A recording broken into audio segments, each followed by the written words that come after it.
They say the most expensive lesson in this world is always paid for with the currency of your own love. I paid that price. The man for whom I rewrote my entire life, the man I trusted blindly, handed me a reality that shook my very soul. A lone woman driving through the night, her face etched with exhaustion and controlled anger, watching the distant city lights blur through the wet glass. The phone resting on the passenger seat glows in the dark, displaying a string of devastating texts and photos of another woman. Zane, my husband.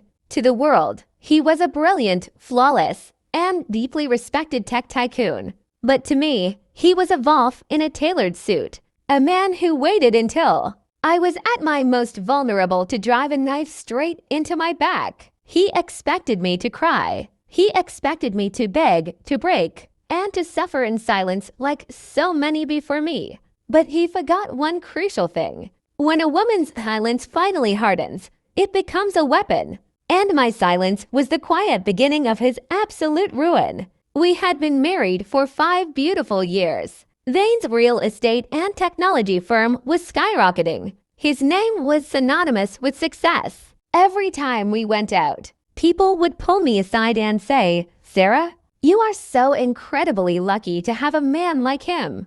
And for a long time, I believed them. I willingly put my own career, my own dreams, and my own ambitions on the shelf just to build his empire and protect his peace. But slowly, the illusion began to fracture. Zane started coming home later and later. His business trips grew longer, his excuses thinner. Sarah sits alone at the massive table, staring at a plate of cold dinner, while a grand-grandfather clock ticks loudly in the corner. Whenever I dared to ask a simple question, he would flip the script with practiced rage. "Sarah, I am destroying myself working day and night for this family, and you reward me with suspicion?" He acted so deeply offended that I would end up apologizing. I started to question my own sanity. I convinced myself that I was just being insecure. And then came the night the truth walked right into my hands. Zane was in the shower, and he had carelessly left his official tablet unlocked on the bed, logged into a secure personal cloud account. I didn't open it with malice. I didn't open it looking for a fight. But as my eyes scrolled down the screen, my heart stopped beating. Rain streaks down the window pane, casting an eerie glow across the dark bedroom. The messages with another woman were vile, but that was just the surface of his betrayal. The deeper I went, the darker it became.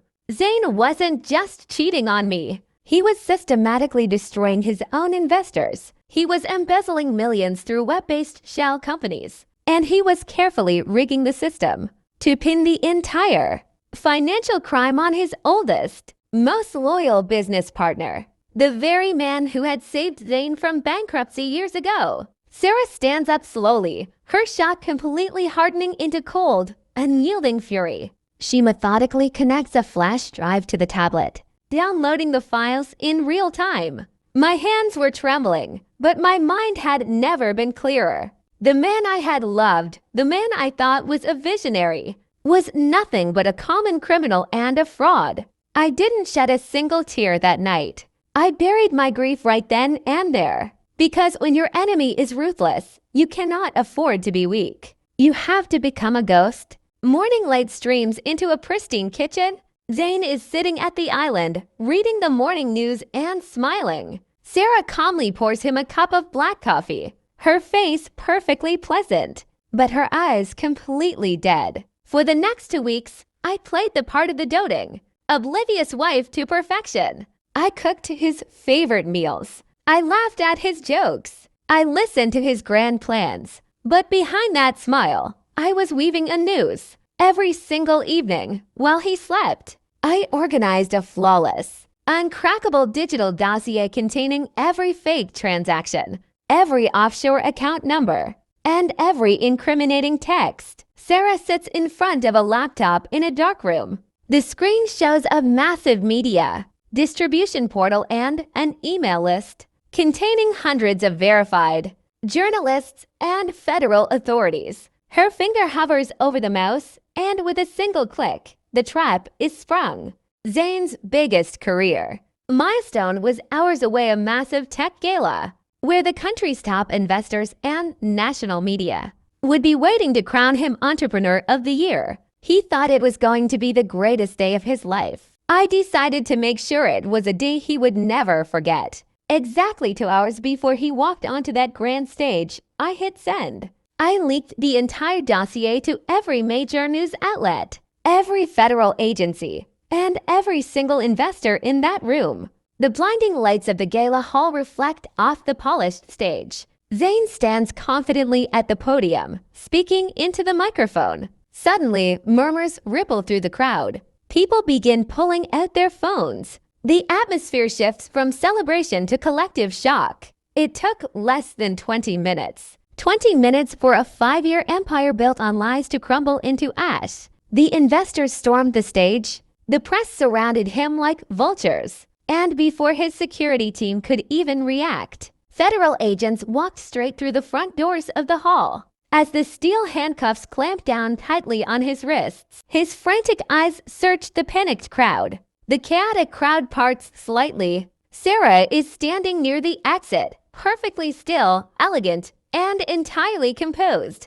Zayn locks eyes with her. She gives him a slow, almost imperceptible nod and turns on her heel. And then he saw me, standing at the back of the auditorium, calmly watching his arrest. There was no sadness in my eyes, no anger, just the cold, pure satisfaction of absolute victory. In that exact moment, the horror washed over his face. He realized that the person who had completely dismantled his life wasn't an outside competitor or a rival company. It was the very woman he had dismissed as helpless. The camera slowly pans out onto a dramatic, shifting backdrop of the American flag, transitioning into the dark branding of the channel.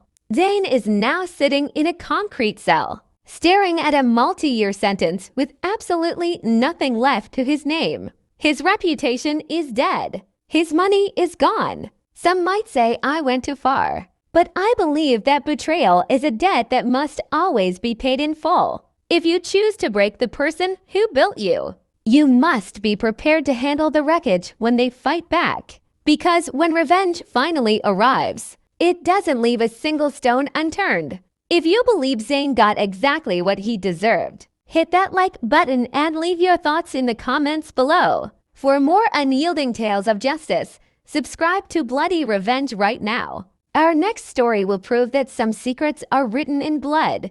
Until next time.